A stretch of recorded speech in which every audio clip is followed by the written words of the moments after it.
礼をするためにだ。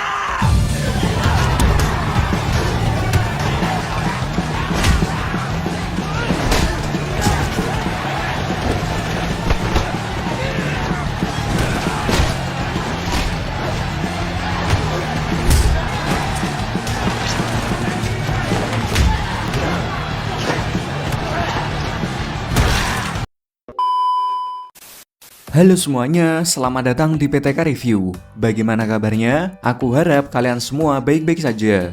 Pada kesempatan kali ini, kita akan melanjutkan part terakhir dari series Young GTO. Dan di part terakhir ini, duo Onibaku akan melawan geng legendaris di kota Sonan yang bangkit kembali. Baiklah, tanpa banyak ngomong di awal, langsung saja kita masuk ke ceritanya. Di part sebelumnya, kita diperlihatkan dengan Eikichi dan Ryuji yang berkenalan dengan Nagisa. Yang ternyata dia adalah seorang gangster dari geng Midnight Angel. Geng itu adalah geng motor legenda yang sudah lama dibubarkan di kota Sonan. Dan setelah perginya Ayumi keluar kota, kini Ryuji menjadi sering bolos dan menghabiskan waktunya dengan bekerja di bengkel untuk masa depannya. Di sana ia menanyakan tentang Midnight Angel yang bangkit kembali kepada bosnya yang bernama Masami. Yang ternyata Masami ini adalah mantan anggota Midnight Angel generasi pertama. Namun ia tidak mengetahui alasannya. Bahkan Masami juga tidak mengetahui siapa orang yang telah membangkitkan geng itu di generasi ketiga atau generasi sekarang. Yang ternyata geng Midnight Angel generasi kedua pernah dihancurkan oleh duo Onibaku saja. Karena sebelum meninggal, Masaki sebagai pendiri Midnight Angel menyuruh Onibaku untuk menghancurkan geng itu jika bangkit kembali. Karena geng itu yang telah berubah dari malaikat menjadi iblis di kota Sonan. Dan itulah alasan duo Onibaku sebagai anggota Midnight Angel generasi pertama yang dipimpin Masaki menghancurkan gengnya sendiri. Dan karena itu juga duo Onibaku kini menjadi terkenal di kota Sonan. Karena penasaran akan isu bangkitnya geng itu, Ryuji pun pergi ke tempat kerjanya Nagisa dan meminta Nagisa mengatakan hubungan dia dengan Midnight Angel. Tapi di sini Nagisa malah menjawab, ia hanyalah seorang pecinta motor dan logo Midnight Angel di motornya itu hanya untuk hiasan saja. Mendengar hal itu, Ryuji pun meminta maaf kepada Nagisa karena telah berprasangka buruk kepadanya. Sebagai permintaan maaf, Ryuji mentraktir Nagisa makan dan membuat mereka semakin dekat. Sedangkan Eikichi lebih rajin masuk sekolah dan tidak pernah bolos karena ia yang ingin menjadi seorang guru. Lalu kita diperkenalkan dengan wali kelasnya Eikichi yang bernama Guru Ino yang mengajari siswanya dengan seenaknya dan malah tidur di kelas. Bahkan Sejima yang mencoba menegurnya pun malah diabaikan dan dia langsung pergi dari sana. Di tempat lain kita diperlihatkan dengan geng Midnight Angel yang sedang mengeksekusi geng motor lain yang ternyata ketua geng Midnight Angel sementara adalah Nagisa karena pemimpin mereka yang masih di penjara dan sebentar lagi akan bebas. Di sini Nagisa terlihat sadis dan tidak segan mengajar orang itu dengan tongkat hingga sekarat. Dan karena kejadian itu membuat kepolisian datang ke TKP dan menginterogasi temannya yang masih hidup. Tidak lama kemudian datang polisi bergaya preman yang bernama Enatsu yang selalu menangani kasus tawuran termasuk duo Onibaku. Dan di sini diberitahu dulu waktu remaja Enatsu juga merupakan anggota gangster dan walaupun dia sudah jadi polisi tapi dia masih memiliki jiwa yang barbar. Esok harinya di atap sekolah, Eikichi dan Guru Ino sebat bersama. Di sana pun terjadi obrolan dan Guru Ino malah menceramai Eikichi karena ia yang akhir-akhir ini sering bolos di jam pelajarannya. Hingga akhirnya Eikichi mulai bangkit dan kembali bersemangat lagi setelah diceramai olehnya. Di stasiun kereta, Katsuyuki and the Gang dicegat dan dipala oleh geng motor yang bernama Geng Satsuriku. Di sana pun terjadi perdebatan dan akan baku hantam karena Katsuyuki sebagai ketua gengnya akan dipalak oleh mereka. Tidak lama kemudian, datang pemimpin geng Satsuriku bernama Kamashima, yang ternyata ia mengenal Shinomi dan duo Onibaku. Lalu ia mengajak Katsuyuki duel by one di jalur kereta. Terlihat Katsuyuki yang ketakutan, tetapi ia malah nekat untuk berduel. Hingga akhirnya ia semakin takut tertabrak kereta dan keluar dari sana. Berbeda dengan Kamashima yang masih santai tanpa ketakutan sama sekali. Dan tanpa baku hantam pun mental Katsuyuki sudah kalah. 喧嘩するまでもね。行くぞ。Di tempat lain, Ryuji datang ke rumahnya Nagisa untuk apel. Di sana ia bertemu dengan kedua orang tuanya Nagisa yang meminta Ryuji untuk menyadarkan Nagisa karena Nagisa yang sering nongkrong dengan para preman dan pulang dengan berlumuran darah di bajunya. Ryuji yang mendengar hal itu pun kaget karena ia yang tidak menyangka bahwa Nagisa yang imut ternyata sebrutal itu. Dan Nagisa yang mendengar hal itu pun mencoba untuk mengalihkan pembicaraan mereka dengan berpura-pura berteriak meminta tolong. Mendengar itu, dengan cepat Ryuji langsung mencari Nagisa. Tapi saat di garasi, tiba-tiba Nagisa mengejarnya dengan tongkat dari belakang. Bahkan ia juga mengejar ayahnya sendiri yang mencoba untuk mencegahnya. Yang ternyata Nagisa ini memiliki kepribadian ganda. Bahkan Nagisa sendiri tidak menyadari saat dirinya sedang dikendalikan oleh kepribadiannya yang kedua yang bernama Yasa. Dan penyebab dia seperti itu karena pacarnya yang bernama Akutsu. Sekaligus dia adalah ketua Midnight Angel yang mengajarkan dan memaksa Nagisa untuk berani mengejar orang. Dan itulah alasan kenapa Nagisa kini menjadi orang yang memiliki kepribadian ganda. Keesokan harinya saat guru Ino sedang mengajar di kelas, tiba-tiba datang kepala sekolah yang langsung mengeluarkan Katsuyuki dari sekolah dengan alasan karena ia yang telah membuat onar di stasiun kereta kemarin. Eikichi yang mendengar hal itu pun langsung protes karena Pak Kepala yang seenaknya mengeluarkan siswa sekolah. Tapi tidak lama kemudian datang Enatsu dari belakang dan menghampiri Eikichi.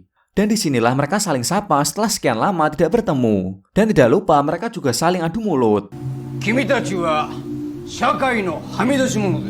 Di saat mereka berdua sedang adu mulut, tiba-tiba guru Ino langsung mengejar Pak Kepala sekolah hingga mental, yang membuat guru Ino kini dipecat dari sekolah. Namun ternyata guru Ino sudah merencanakan sebelumnya untuk mengundurkan diri karena dia yang sudah tidak nyaman lagi mengajar di sekolah Jepang. Dan sebelum pergi, Eikichi mengucapkan terima kasih kepada guru Ino karena sudah memotivasinya yang membuat Eikichi kembali bersemangat. Tidak lama kemudian datang Ryuji yang mengajak Eikichi untuk menyelesaikan misinya, yaitu menghancurkan geng Midnight Angel yang telah bangkit kembali sebelum geng Onibaku dibubarkan, karena Ryuji yang akan fokus dengan masa depannya. Bersamaan dengan itu tibalah hari kebebasan sang pemimpin generasi kedua Midnight Angel yang bernama Akutsu. Dan sekaligus dia juga pemimpin generasi ketiga yang kembali membangkitkan geng Midnight Angel. Dan dia dijemput oleh Yasa yang sedang mengambil alih tubuh Nagisa. Setelah bebas dari penjara, kini dia kembali menjadi ketua Midnight Angel, lalu pergi ke bengkel temannya Masami yang bernama Akira untuk mencari jubah legenda milik Masaki yang pernah diwariskan kepada seseorang sebelum meninggal. Dan alasan Akutsu membangkitkan Midnight Angel kembali karena ia yang ingin seperti Masaki. Namun karena Akira tidak mengetahuinya, Akutsu pun dengan brutal langsung membunuh Akira. Lalu scene berganti di kafe saat Eikichi and the gang sedang bersantai. Tiba-tiba datang Nagisa ke sana. Eikichi yang melihat hal itu hampir saja menghajarnya karena ia yang tidak terima Ryuji diajar oleh Nagisa. Tapi untungnya Ryuji mencegahnya dan memberitahu bahwa orang yang mengajarnya adalah Yasa, kepribadian keduanya Nagisa. Di sana Ryuji pun malah bermesraan dan ia pun berjanji kepada Nagisa akan selalu melindunginya. Lalu ia menyuruh Nagisa untuk kabur saja dari rumah untuk sementara dan tinggal bersamanya agar kepribadian gandanya bisa menghilang. Sedangkan Shinomi ternyata dia mulai mencintai Eikichi. Namun ya dia gengsi untuk mengungkapkannya dan ditambah lagi Eikichi yang gak peka. Kemudian Ryuji membawa Nagisa ke sebuah bis tua untuk mengungsi sementara di sana. Di sini Ryuji dan Nagisa pun mengungkapkan perasaan cintanya dan kini mereka berdua resmi berpacaran. Malam harinya, Midnight Angel melakukan konvoi di jalanan untuk mencari Nagisa yang menghilang.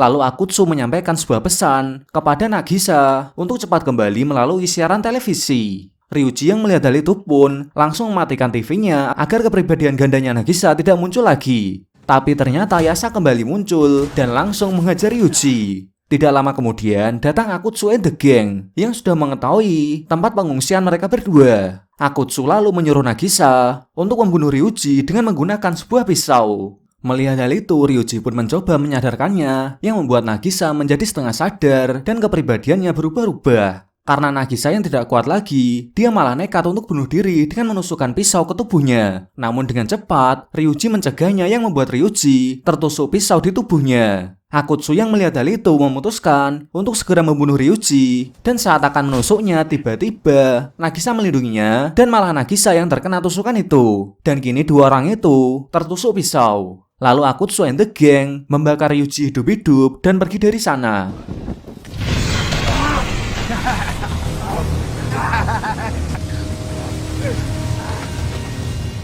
Karena kejadian itu membuat mereka berdua harus dibawa ke rumah sakit dan harus dirawat karena sekarat. Di tempat lain, Shinomi malah diculik oleh Kamashima yang mengajaknya untuk ikut tawuran melawan Midnight Angel. Karena Kamashima yang mempunyai dendam kepada Akutsu atas luka bakar di wajahnya itu. Lalu mereka semua pergi ke markasnya Midnight Angel dan ketika sampai di sana, tanpa banyak ngomong kedua geng ini pun langsung tawuran.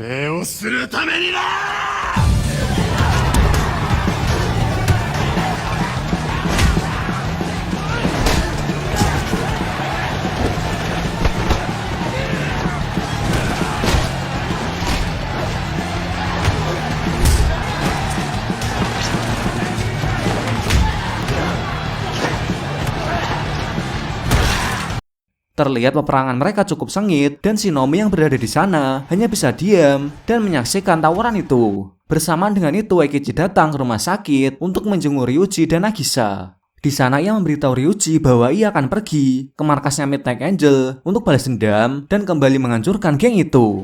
Scene berganti kembali ke tawuran antara geng Midnight Angel dan Satsuruki. Hingga akhirnya Satsuruki harus kalah dalam peperangan itu. Ditambah lagi Kamashima yang kalah duel melawan Akutsu. Dan ternyata Kamashima malah menusuk dirinya sendiri karena ia yang tidak terima harus dikalahkan oleh Akutsu.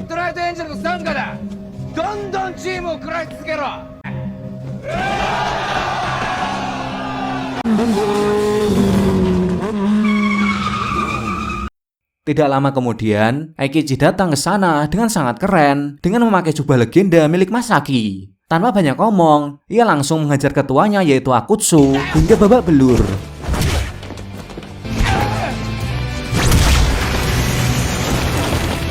Meski anggota Midnight Angel membakar Eikichi, tapi terlihat ia tetap santai dan kembali menghajar Akutsu hingga terpental.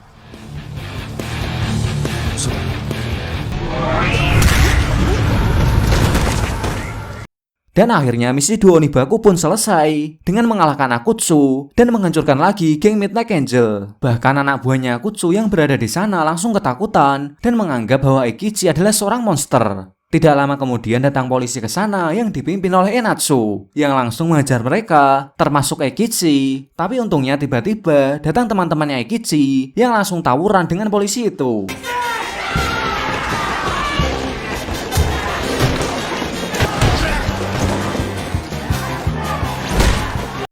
Di tengah tawuran, Eikichi pun mengungkapkan perasaan cintanya kepada Shinomi. Dan kini mereka berdua juga resmi berpacaran. Hingga akhirnya para polisi itu pun pada tumbang dan babak belur. Lalu datang komandan kepolisian yang langsung menyadarkan Enatsu untuk tidak bertindak seenaknya lagi setelah dikalahkan oleh Eikichi dan teman-temannya. Kini Enatsu menyadari kesalahannya dan tidak akan berbuat seenaknya lagi. Dan dia tidak akan menangkap Eikichi dan teman-temannya karena ia juga pernah ada di masa ketika nakal seperti mereka.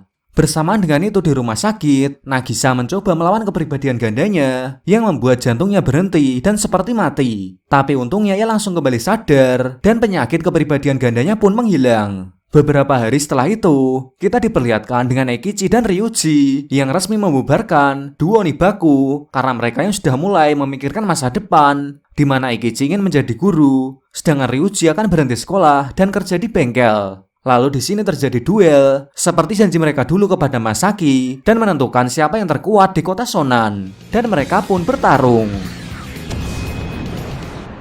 Tapi sayangnya pertarungan mereka tidak diperlihatkan. Padahal kelihatan seru loh kayaknya. Dan di akhir film, Eikichi dan kawan-kawan berlibur di pantai dan mereka pun foto bersama.